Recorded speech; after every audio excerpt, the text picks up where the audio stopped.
最近网上一直流行着一句毒鸡汤啊，离婚的女人很吃香，二婚带娃。Lately, there's been a toxic saying circulating online. Divorced women are in high demand, even those with kids are fought over. But let me tell you clearly, in the real matchmaking market, if you're divorced and have a son, no matter how beautiful you are, most men won't even bother to meet you. Why? Because nowadays, no man wants to be a fool. No one wants to raise another man's child. Men today are not as naive as people think they know exactly what they're getting into, and they're not willing to be taken advantage of anymore. 说当时在床上我也不想跟他吵架，我其实真的想跟他复婚啊。I really didn't want to argue with him in public. In fact, I actually wanted to remarry him. A woman who cheated on her husband and abandoned both him and their child during the marriage now realizes his worth only after the divorce. Now, she regrets it deeply and wants to get back with her ex-husband, but it's too late. The man already has a new girlfriend. It turns out that not long after the divorce, Miss Lee married another man. However, after getting married, she discovered that this man's financial situation was far worse than her ex-husband, Mr. Wang's. He simply couldn't meet her lifestyle expectations. In the year or so since our divorce, Miss Lee said, I've met a few good men and we've dated, but to be honest, none of them treated me as well as my ex-husband did. She admitted she didn't want to rely on her family anymore, saying, I really don't want to keep asking my parents for money. I feel embarrassed. In truth, none of her new partners were as wealthy or responsible as Mr. Wang. And now, since she can't get financial help from home, she wants to return to the only dependable man she knew, her ex-husband. When she was with Mr. Wang, Miss Lee didn't need to work at all. She spent her days playing mahjong with friends, living a carefree, comfortable life. Who wouldn't want that? But after the divorce, everything changed. Now, she has to go to work every day just to make ends meet. This drastic change in lifestyle became unbearable for her, so she began trying to reconcile with Miss Wang. However, that's when she discovered the truth. Mr. Wang already had a new girlfriend, and shockingly, that girlfriend was their child's teacher. The two were even planning to get married soon. That's why, when Miss Lee saw Xiao Ru, she was furious and lost control. I really don't understand you, she shouted. How could you move on so quickly? But Mr. Wang was no longer the soft-hearted man she once knew. After all, Miss Lee had cheated and betrayed him before. Now that he had a beautiful and kind new girlfriend like Xiao Ru, there was no way he would ever take Miss Lee back. In the end, Miss Lee, consumed by anger and regret, lashed out at both Mr. Wang and Xiao Ru in public, hurling insults, and the idea of remarriage vanished completely. Everything that happened to her was a result of her own choices, a self-inflicted tragedy. She once lived a comfortable, blessed life but didn't appreciate it. She chose to chase excitement, only to realize later how harsh the world outside really was. Now, when she finally wants to turn back, the man who once loved her is long gone. As adults, we must all take responsibility for our actions. So what do you think about this story? Share your thoughts in the comments below. In video. 离婚3年，我算是彻底尝到了苦果。说出来你们可能不信哈，我现在每天早上一睁眼，第一件事就是后悔。It has been 3 years since my divorce, and I've now tasted the full bitterness of its consequences. You might not believe me, but every morning when I open my eyes, the very first feeling I have is regret. That kind of regret is more bitter than swallowing pure gall. My ex-husband was actually a good man, responsible, family-oriented, and kind to me. When we were getting divorced, he cried and begged me not to leave, asking me to think about our child and give the marriage another chance. But at that time, I was determined. I truly believed that in this marriage, I had no happiness left. After giving birth, I stayed home to take care of our child for 3 years straight. When I finally went back to work, I found myself even more exhausted because after work, I still had to take care of the baby, do house chores, laundry, and cooking day after day, year after year. I couldn't see an end to it. I asked my husband to hire a nanny, but he couldn't afford it. That's when I started to feel like my whole life was trapped inside that house, and as time went on, I grew more and more dissatisfied with him. I couldn't stand anything he said. Even when he spoke kindly, I wanted to snap at him. Our arguments and silent treatments became more frequent. Meanwhile, my best friend had divorced and was living freely, no child to care for, no husband to serve, traveling wherever she pleased. I looked at her life and then at mine, stuck at home cooking and doing chores, and I told myself I must get a divorce. After the divorce, I felt liberated at first. I hung out with my friend, went out whenever I wanted, a kind of life I hadn't experienced once during our 7-year marriage. I thought, finally, I've found myself again. But But that freedom didn't last long. My divorced friends soon found a new boyfriend, and suddenly, I had no one to hang out with. When I wanted to eat hot pot, there was no one to join me. During holidays, everyone around me had someone couples holding hands while I sat alone. After the divorce, I also dated a few men. The single, unmarried ones just wanted to have fun. The divorced ones wanted to trick me into helping them raise their kids. I began missing the very things I once hated, the nagging I used to find annoying, the plain home-cooked meals I once despised. Now I miss them, but I can't have them anymore. When the light bulb goes out, there's no one to fix it. When I get sick, there's no one to care. Every time I see children playing in the street, I miss my daughter even more. Once, I went to her school to visit. She hesitated, then softly called me Mom. At that moment, I wanted to slap myself twice. The teacher told me that my daughter had become withdrawn and overly sensitive. Sometimes, just one teasing comment from a classmate could make her start a fight. So I often wonder if I hadn't abandoned her and her father, would she have turned out like this? Honestly, I've thought about going back to my ex-husband, but he already has someone new. What right do I have to disturb his life now? It's truly impossible to go back. The story you just heard was sent to me by one of my followers. With her permission, I decided to share it here. I hope it serves as a reminder to everyone: cherish your marriage. Don't destroy your happiness just because of a few words from outsiders. Especially if you have children, think twice before you make a decision you can't undo. The ordinary days you complain about today might actually be the kind of life that others can only dream of. 凡是中年夫妻离婚的，十有八九都是女方出了问题。可能有人要反驳我啊，说乱说。Among middle-aged couples who get divorced, in 8 or 9 out of 10 cases, the problem usually comes from the wife.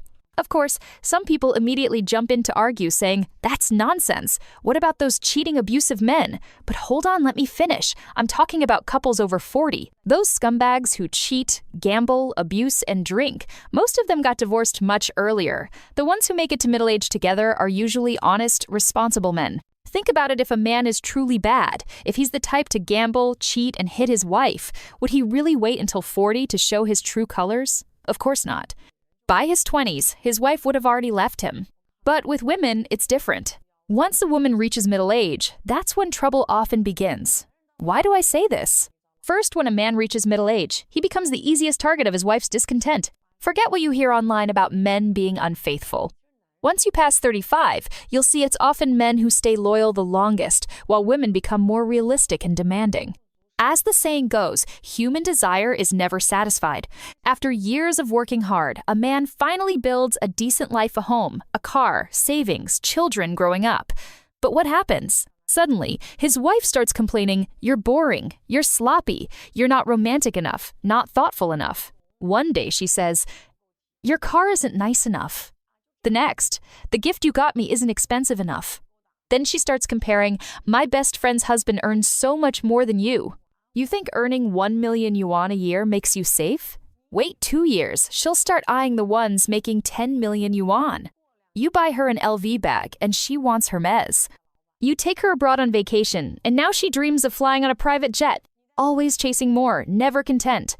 Second, once women hit middle age, they start saying, "I want to live for myself," and I'm telling you, the moment a woman says that, her marriage is basically over. Because when she says that, it means she's already rejected her past self and her current life. Why does this happen? Because modern capitalism has been brainwashing middle-aged women. They're constantly told, "Women suffer so much. You're a wife, a mother, but not yourself." A woman's awakening begins by living for herself. The result? They buy gym memberships and use them twice. They buy beauty cards and let them expire. Their closets are full of clothes, many with price tags still on. And every day, they scroll through social media full of toxic inspiration. Today, a friend posts about earning a Porsche through online sales. Tomorrow, another brags about making 1 million yuan from investment. But it's all fake, all part of a marketing scam. Yet these women believe it, and they spend everything they have chasing that illusion. Then they start going out constantly for beauty treatments, detox retreats, yoga classes, always paying, always chasing, never satisfied. Even their kids suffer for it. They drag them from one tutoring class to another, afraid they'll fall behind. Over time, their vanity grows stronger, their envy deepens, and they start resenting their husbands, thinking, "He's not good enough for me anymore." Eventually, they abandon their families in search of true love. And what happens? Their wallets are emptied, their true love disappears, and the once happy family collapses. Third, they're completely lost in the toxic self-help culture online. They demand emotional value from their husbands every day. One day, they see a friend post a 520,520 yuan transfer from her husband. The next, another friend shows off her anniversary diamond ring, and suddenly, they start comparing. They begin to think, why is everyone else's husband better than mine? The truth is, if a woman wants to cheat, it's actually very easy. No matter how plain she looks, there will always be someone ready to take advantage. But here's the harsh truth. If many men are chasing you, don't be proud. It's not because you're so attractive. It's because your boundaries are low and you're easy to get. The more you let yourself be used, the more men see you as a free meal. There's a saying I truly believe. If a couple is loving in their youth, it means the man is good. If they're still loving in middle age, it means the woman is good. And if they're still loving in old age, it means the children are good. Do you agree? Before we dive into all of this, let us know in the comments where you're watching this video from. Connecting with viewers across the world is a huge source of inspiration for us.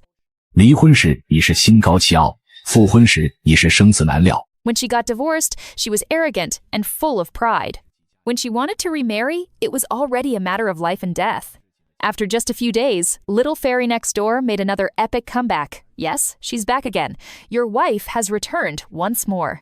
It all began with something simple. Her best friend got a tall, handsome, and rich boyfriend, but Ji-mei thought she was far more beautiful than her best friend. So she started finding her own husband increasingly unpleasant to look at. She thought, I'm so beautiful, how could a man like him be worthy of me? So she made up her mind to divorce him. After the divorce, which lasted 1 full year, the proud Ji-mei remained single. No one showed any interest in her. Then, by chance, she found out that her ex-husband was now earning 300,000 yuan a year. Immediately, Ji-mei began to reconsider. She decided to give him what she called a chance to win her back. She said to him, My mother told me that now that you earn 300,000 yuan a year, I should come back and remarry you. Then she added confidently, But with that much money, you won't be able to manage it properly, so you should hand it over to me. From now on, all the money should go through me. I'll be in charge of managing our family's finances. When she said this, the man beside her, as well as all of us watching the video, were completely stunned. Seriously, all I wanted to do was slap some sense into her. I mean, what are you even thinking? You want to remarry me? Shouldn't you at least light some incense and pray first before saying something like that? This scene instantly went viral online, catching the attention of everyone, including the legendary 5-star divorce and remarriage General MacArthur himself, who jokingly commented, Jokes are jokes, but please, if you need medicine, take your medicine. That kind of logic and audacity, one really has to wonder which nerve in her brain was pressing on her small cerebellum. If you're still watching, comment 1 so I know you're still with me. 从离婚女人吃香到复婚史诗级加强，当代婚恋观的魔幻现实主义狂欢。 From divorced women are popular to epic remarriage upgrades, what we're witnessing is a surreal carnival of modern Chinese relationship culture. Recently, viral toxic slogans like divorced women with kids are still desirable, combined with the exaggerated stories of Little Fairy Next Door's remarriage attempts, have taken social media by storm. On the surface, these seem like funny or emotional stories about relationships. But underneath lies the absurd yet brutally realistic contradictions of China's modern marriage market. When motivational chicken soup meets cynical anti-chicken soup, what emerges on social media is a full-blown magical realist drama about gender, economics, and the logic of mate selection. The claim that divorced women are in high demand, even with kids, is, at its core, nothing but a traffic-driven distortion of the modern feminist narrative. In reality, discrimination against divorced women, especially single mothers with sons, still exists. Behind this prejudice lies a hybrid monstrosity, a mix of traditional family values and modern economic rationality. On one hand, men refuse to raise another man's child. On the other, some women still fantasize about using marriage as a shortcut to social mobility. Together, they create a battlefield of emotional opportunism. But what's even more revealing is the plight of another group, the so-called elite men of Jiangsu, Zheng, and Shanghai, earning 50,000 yuan a month. Even with strong finances, they're still judged harshly by the market based on height, age, or appearance. The way high-educated women treat such men, too good to reject, too ordinary to accept, perfectly illustrates the greedy duality of modern dating logic. Under the twin pressures of emotional emptiness and economic anxiety, many people want both, a secure, realistic life and a movie-like romance. The result? A vicious cycle chasing illusions and losing what truly matters.